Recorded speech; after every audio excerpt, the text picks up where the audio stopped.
Ibu bapak, saudara-saudariku yang dikasihi oleh Tuhan, Shalom. Selamat berjumpa kembali dalam Renungan Harian Katolik Paroki Tomang, Jakarta.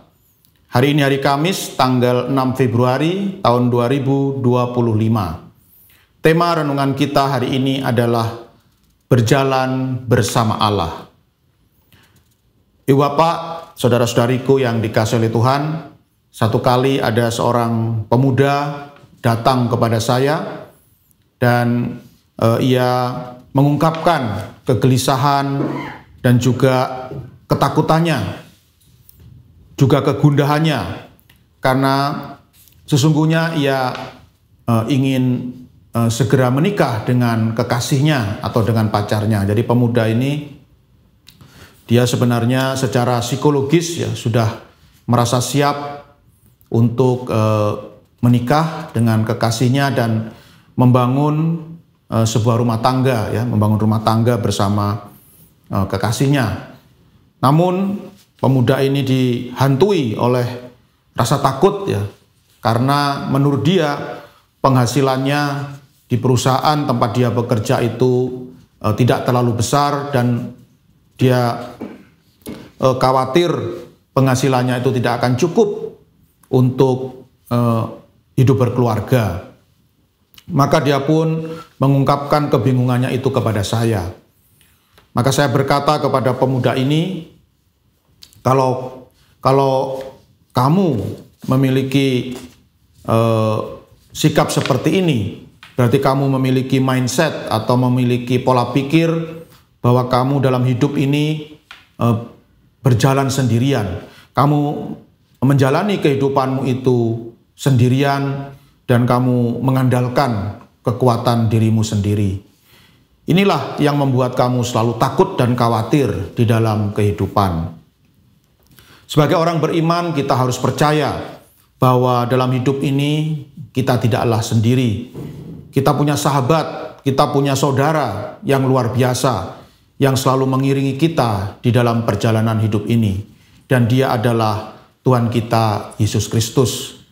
Sebagaimana yang menjadi makna Natal yang baru saja kita rayakan, maka Allah yang sungguh luar biasa itu, Allah yang sungguh dahsyat itu, mau turun ke dunia menjadi manusia biasa seperti kita, dengan tujuan untuk menjadi bagian dalam kehidupan kita dan menyertai kita di dalam kehidupan ini. Maka saran saya, lanjutkanlah rencanamu itu, segeralah menikah dengan kekasihmu, jangan takut. Apapun yang terjadi nanti, Tuhan pasti akan menyertai perjalanan hidupmu. Dan juga menurut pengalaman hidup saya sebagai seorang imam, saya seringkali melihat ya, banyak orang yang ketika masih single, ya, masih jomblo, itu ya hidupnya seperti kamu, ya. Jadi secara sosial ekonomi ya belum mantap, lalu juga diliputi kegelisahan dan ketakutan akan masa depan. Tetapi ketika mereka sudah menikah, kehidupannya justru semakin baik. Mengapa demikian? Karena perkawinan di dalam iman Katolik adalah sakramen. Dan sakramen itu adalah sarana bagi Allah untuk menyalurkan berkat dan rahmat-Nya kepada manusia, kepada kita.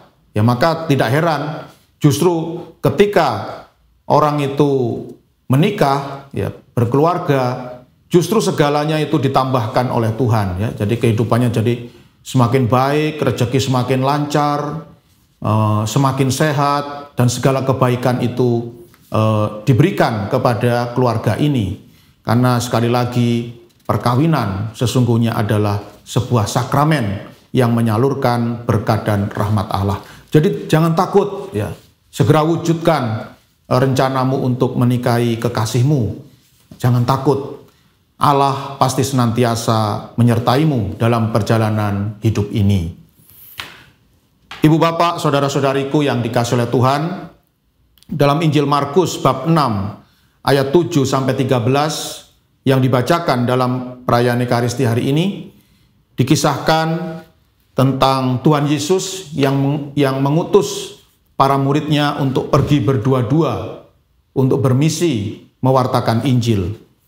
Dan sungguh menarik dalam ketika mengutus para muridnya, Tuhan Yesus berpesan kepada mereka. Ia berpesan supaya mereka jangan membawa apa-apa dalam perjalanan kecuali tongkat, roti. Roti pun tidak boleh dibawa. Demikian pula bekal dan uang dalam ikat pinggang. Dan mereka hanya boleh memakai alas kaki, tetapi tidak boleh memakai dua baju. Ya. Jadi sungguh sangat mengherankan bahwa Tuhan Yesus melarang para murid ini dalam mewartakan Injil membawa banyak bekal. Ya. Semuanya serba dibatasi. Tidak boleh bawa ini, tidak boleh bawa itu. Ya. Mungkin kita berpikir, kok Tuhan Yesus ini kejam sekali, ya,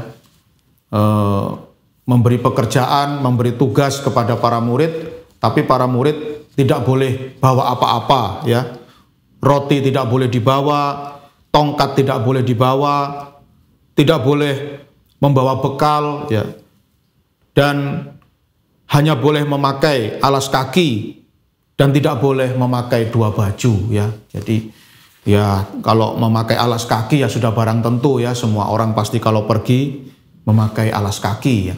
Jadi Tuhan Yesus hanya mengizinkan para murid untuk membawa keperluan yang sangat minim, ya, sangat terbatas. Apa maksud Tuhan Yesus sebenarnya dengan perintahnya ini? Tuhan Yesus mau mengajarkan para murid supaya di dalam kehidupan hanya mengandalkan Allah, ya. Jadi ya tidak boleh bawa ini, tidak boleh bawa itu, tidak boleh bawa bekal. Ya. Orang yang membawa bekal ketika bepergian, ya berarti dia menyimpan ketakutan di dalam hatinya. Ya. Nanti kalau di jalan haus bagaimana, nanti kalau di jalan kelaparan bagaimana, ya ada kekhawatiran. Nah, dengan cara demikian Tuhan Yesus mengajar para murid supaya tidak khawatir, tidak takut, tidak gelisah dalam menjalankan tugas perutusannya. Dan dalam perjalanan hendaknya para murid sungguh-sungguh mengandalkan kekuatan Tuhan, bukan kekuatan diri sendiri. Itulah Ibu Bapak, Saudara-saudari, apa yang diajarkan oleh Tuhan Yesus melalui Injil hari ini.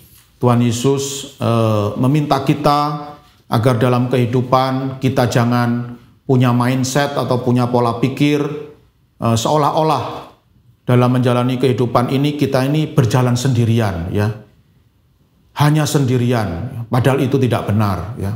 Sesuai dengan makna Natal, kita tidak pernah dalam hidup ini berjalan sendirian. Ada seorang sahabat, seorang saudara, seorang pribadi yang sungguh sangat mencintai dan menyertai kita dalam seluruh perjalanan hidup kita. Dia tidak lain adalah Tuhan kita Yesus Kristus. Ada seorang kudus dari Ordo Karmel, namanya Santa Teresa Avila. Dia sangat terkenal dengan ungkapannya atau dengan seruannya, Solo Dios basta, ya. Artinya Tuhan saja cukup. Nah, jadi Tuhan saja cukup. Artinya apa? Ketika kita sungguh-sungguh mengandalkan Tuhan atau mengandalkan Allah di dalam kehidupan kita, maka hal-hal yang lain itu menjadi tidak penting, ya.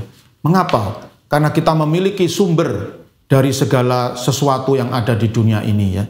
Jadi kita punya sumber yang bisa menjamin kehidupan kita, ya. Seperti orang yang punya mata air, dia tidak akan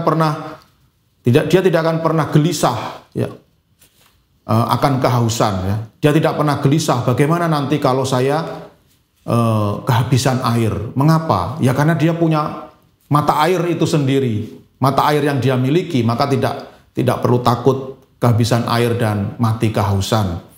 Demikian pula dengan kita para pengikut Kristus, kita tidak perlu takut akan kekurangan ini, kekurangan itu, kekurangan segala hal, karena kita punya sumber dari segala hal, yaitu Tuhan sendiri.